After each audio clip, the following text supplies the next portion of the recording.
మా ఆ, ఏం చేస్తున్నావు? ఫిష్ కర్రీ చేస్తున్నాను. మరి కర్రీ వండేటప్పుడు నన్ను పిలువు, ఒక్కదనే వండేసుకో మాకు.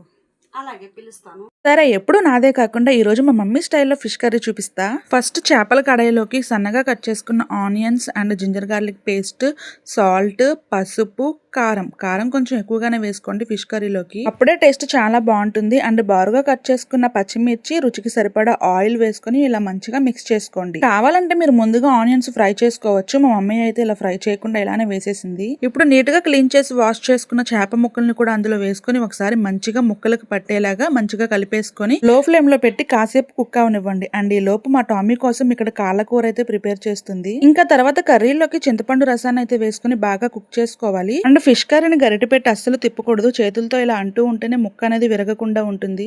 అండ్ ఇంకా లాస్ట్ లో ఫైనల్ టచ్ కొత్తిమీర అండ్ ఫిష్ మసాలా వేసుకొని ఒకసారి మంచిగా ఇలా కలిపేసుకొని మూత పెట్టి ఒక 2 minutes కుక్ అవనివ్వండి. అంతే, మన ఫిష్ కర్రీ అయితే రెడీ అయిపోయినట్టే. లిటరల్లీ టేస్ట్ అయితే చాలా బాగుంటుంది, ట్రై చేయండి.